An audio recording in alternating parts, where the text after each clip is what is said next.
મજબૂત ટીમ છે. બોલો જય આદિવાસી, જય આદિવાસી, જય જોહાર, જય જોહાર. ચૈતરભાઈ તુમ આગે बढ़ो, चैतरभाई तुम आगे बढ़ो. जेल के ताले टूटेंगे, जेल के ताले टूटेंगे.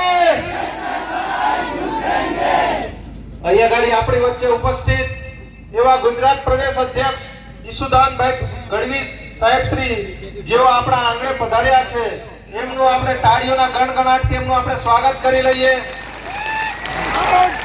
એવા જ આપણા પ્રદેશના મહામંત્રી શ્રી મનોજભાઈ સોરઠિયાજી પણ આપણી વચ્ચે પધાર્યા છે, એમનો પણ આપણે તાળીઓના ગણગણાટથી સ્વાગત કરી લઈએ. અને આપણા નર્મદા જિલ્લાની જે અહીંયા બે બે શેરણીઓ બેઠેલી છે, જેમના થકી આજે ચૈતરભાઈ એટલા મજબૂતાઈથી આખા ગુજરાતમાં અવાજ ઉઠાવે છે, અને જેઓ અત્યારે જેલમાંથી છૂટીને બહાર આવ્યા છે એવા શકુંતલાબેન વસાવાનું આપણે જોરદાર તાળીઓના ગણગણાટથી એમનું સ્વાગત કરી લઈએ. અને જ્યારે જ્યારે આ ભારતીય જનતા પાર્ટીની આ સરકાર, આ શકુંતલાબેન હોય, આ ચૈતરભાઈ હોય, એમની પર ખોટા ખોટા કેસો કરી એમને જેલમાં મૂકતા હોય, અને ત્યારે આખો મોરચો સંભાળતા હોય એવા આપણા વર્ષાબેન વસાવાનું આપણે તાળીઓના ગણગણાટથી સ્વાગત કરી દઈએ મિત્રો. તેમજ આપણા તમામ મહાનુભાવો અહીંયા, તમામ આગેવાનશ્રીઓ અહીંયા પધાર્યા છે.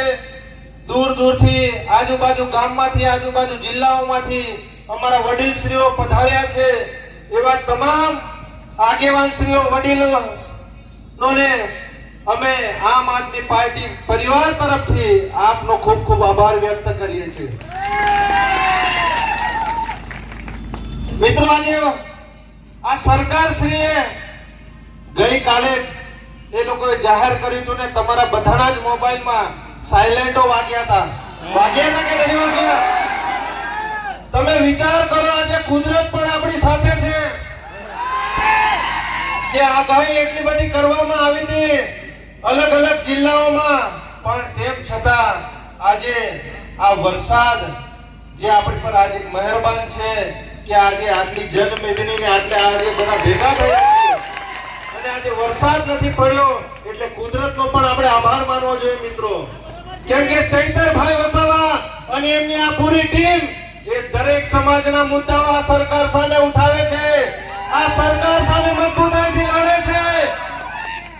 એના માટે જ આપણા સાહેબશ્રીને જેલમાં મૂક્યા છે.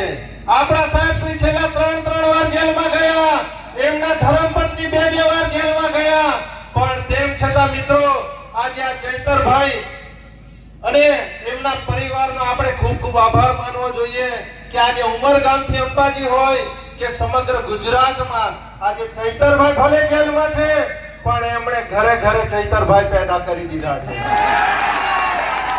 અને આજે આ આખા ટ્રાઇબલમાં જે ઘરે ઘરે ચૈતરભાઈ પેદા કરી દીધા, એ જ આ ભારતીય જનતા પાર્ટીને ખૂંચી રહ્યું છે. જ્યારથી આપણી આ જિલ્લા પંચાયત બની છે મિત્રો, આ ભારતીય જનતા પાર્ટીએ આપણા ચૈતરભાઈને એક નહીં જેવી સામાન્ય કેસમાં અઠવાડિયામાં 3 દિવસ સુધી તારીખો પાડતા હતા. આ લોકો એક દિવસ ચૈતરભાઈ જેલ તારીખ ભરવા ન જાય તો આ લોકો એમની પર વોરંટ કાઢતા હતા. તમે વિચાર કરો, 2023 નો કેસ અને 2026માં આ સરકારોએ જજમેન્ટ આપ્યું. આજે આ પ્રદેશના નેતાઓ અહીંયા ગાડી ઉપસ્થિત છે, એમણે ચૈતરભાઈને જવાબદારી સોંપી હતી કે ઉમરગામથી અંબાજી સુધી 400 સીટો 500 સીટોની જવાબદારી છે ચૈતરભાઈ તમારી ઉપર. અને આ 500 સીટોમાંથી આપણા ચૈતરભાઈ રાત દિવસ ભૂખે તરસે પરિવારની ચિંતા કર્યા વગર દરેક સમાજમાં, દરેક ગામે ગામ, તમામ વિસ્તારોમાં જઈને આ ભારતીય જનતા પાર્ટીના ઉમરગામથી અંબાજીમાં, આ તાલુકા પંચાયત, આ જિલ્લા પંચાયતમાં સુપડા સાફ કરી નાખ્યા અને 400 સીટો લાવ્યા. આપણે કેટલી લાવ્યા? 400 સીટો. એ આ ભારતીય જનતા પાર્ટીના નેતાઓને પેટમાં તેલ રેડાઈ રહ્યું છે. એ જ આ અમને ગમતું નથી. આ ચૈતરભાઈ વસાવા ટૂંક સમયમાં જ આવે છે અહીંયા આપણી વચ્ચે. આપણા સાંસદ શ્રી અહીં ગાડી હમણાં બહુ સ્ટેટમેન્ટો આપે છે આડેધડ કે ચૈતરભાઈએ શું કામ કર્યું, ચૈતરભાઈ શું કરે છે. અરે ભાઈ, તમે તો 30-35 વર્ષથી સાંસદ છો. હમણાં આપણા જ આગેવાનોએ કીધું એમ કે જે સાંસદ આજે 30-35 વર્ષથી પોતાના ગામનો રસ્તો ના બનાવી શકતો હોય એ શું આપણા લોકોનું ભલું કરવાનો છે. આજે એ સાંસદ આજે દિલ્હીમાં આટલું બધું એ થઈ રહ્યું છે. કેમ ભાઈ તમે એ બાબતે નથી બોલતા? અમારા વિદ્યાર્થીઓ અહીંયા ગાડી ગ્રેજ્યુએટ છે. તમામ લોકો આજે મહેનત મજૂરી કરી રહ્યા છે. તમે એશિયાની ફર્સ્ટ નંબરની જીઆઈડીસી માં તમે સાંસદ છો. અમારા નર્મદા જિલ્લામાંથી તમે કેટલા લોકોને નોકરી પર લગાવ્યા ભાઈ? લગાવ્યા છે કોઈને? આપણા વિસ્તારમાંથી કોઈને પ્રાઇવેટ નોકરીમાં નથી લગાવી શકતા, કોઈને સરકારી નોકરીમાં નથી ભલામણ કરી શકતા. અને રાજ્યમાં મુખ્યમંત્રીને પત્ર લખે, દેશના વડાપ્રધાનને પ્રશ્ન લખે. અરે ભાઈ, તમારાથી આ તમારો જિલ્લાનો પ્રમુખ તો તમારાથી હચવાતો નથી.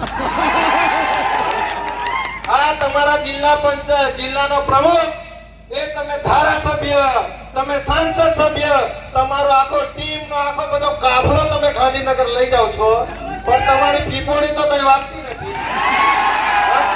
અને તમે પાછા આવ્યા છો અમારા ચૈતરભાઈને દબાવવા માટે.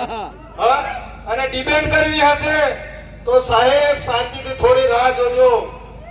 આવે છે અમારા સાહેબ. તમે કહેશો તે સ્થળ, તમે કહેશો તે સમય, તમે કહેશો તે જગ્યા, અમે આવનારા દિવસોમાં તમારી સાથે ડિબેટ કરવા માટે પણ તૈયાર છે. વાઘડી ધાક લાગે તો વાઘડી કહેવત છે ને, લાગશે વાર પણ આવશે. શાંતિ રાખજો. વધુ ન કહેતા આપણે આપણા આગેવાન શ્રીઓને અને આપણા ધારાસભ્ય શ્રી ચૈતરભાઈ વસાવાના જે ધર્મપત્ની આવ્યા છે એમને પણ આપણે સાંભળવાના છે. તો અમારી વાણીને અહીંયા ગાડી વિરામ આપીએ છીએ. જય હિન્દ, જય ભારત.